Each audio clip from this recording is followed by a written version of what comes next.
नवरात्रि की पावन कहानी में आपका हार्दिक स्वागत है। कैलाश पर्वत के ध्यानी भगवान भोलेनाथ की अर्धांगिनी मां सती अर्थात पार्वती को ही शैलपुत्री, ब्रह्मचारिणी, चंद्रघटा, कुष्मांडा, स्कंदमाता, कात्यायनी, कालरात्रि, महागौरी, सिद्धिदात्री आदि नामों से जाना जाता है। इसके अलावा भी माँ के अनेक नाम हैं जैसे दुर्गा, जगदम्बा, अम्बे, शेरावाली, लेकिन सबसे सुंदर नाम है माँ का वो माँ है। नवरात्रि की पावन कहानी और नवरात्रि की उत्पत्ति की कहानी कुछ इस प्रकार है। आदि सतयुग में राजा दक्ष की पुत्री माँ पार्वती को शक्तिशाली माना जाता है और शक्ति कहा जाता था। यह शक्ति शब्द बिगड़कर सती हो गया।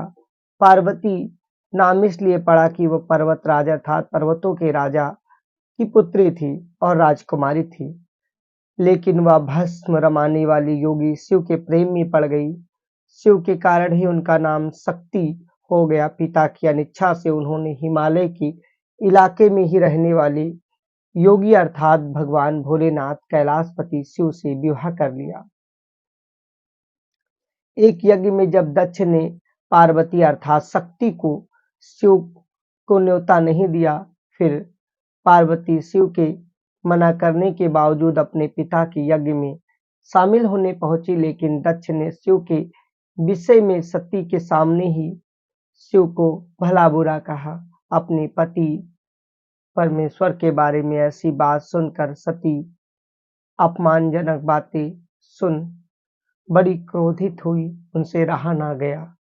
पार्वती को यह सब बर्दाश्त जब न हुआ तो उन्होंने बिना पिता से कुछ कहे यज्ञ कुंड में कूदकर अपने प्राणों का दान कर दिया, यानी प्राण त्याग दिए। यह खबर सुनकर भोलेनाथ ने अपने बाल उखाड़कर जमीन पर फेंके और सेनापति वीरभद्र की उत्पत्ति हुई। उन्होंने वहां भेजा और जिसके बाद यज्ञ का विध्वंस करके दक्ष प्रजापति का सिर काटकर वीरभद्र भोले के पास पहुंचे। इसके बाद दुखी होकर सती के शरीर को अपने सिर पर धारण कर शिव क्रोधित हो धरती पर इधर उधर बैरागी की भांति तीनों लोकों में सती के शरीर को लेकर जहां जहां यहाँ से वहां घूमने लगे। इस बीच देवताओं की आज्ञा पर भगवान विष्णु ने अपने सुदर्शन चक्र से शिव का मोह भंग करने के लिए सती के शरीर को के 51 टुकड़े कर दिए और कहीं कहीं 108 का भी जिक्र मिलता है। खैर, इसी दौरान जहां जहां सती के शरीर के अंगाभूषण गिरे, बाद में वो शक्तिपीठ निर्मित हुई। जहां पर जो अंगाभूषण गिरा उस शक्तिपीठ का नाम उसी के अनुसार पड़ा। इसका यह मतलब नहीं है कि अनेक माताएं हो गई।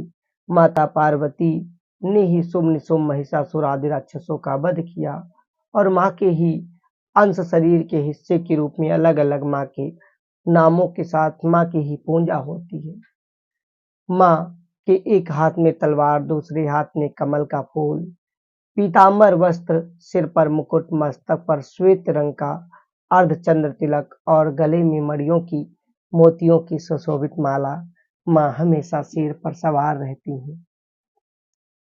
जो दिल से नवरात्रि के पावन माह में माँ से प्रार्थना करता है, वो चाहे मंत्र को ना जानता हो, तंत्र को ना जानता हो, पूजा पाठ को ना जानता हो, सच्चे हृदय से की गई प्रार्थना को माँ स्वीकार करती हैं, क्योंकि माँ धन पूजा पाठ से नहीं भावना से प्रसन्न होती हैं।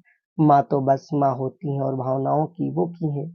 इसलिए पुराणों में माता की शांति पूर्वक आंखें बंद कर स्मरण करते हुए याद करने और विनती करने का प्रावधान है। शिव का धाम कैलाश धाम मानसरोवर के समीप माता का धाम है। यहाँ दाक्षायणी माता का मंदिर है। वहीं पर साक्षात माता आज भी विराजती हैं।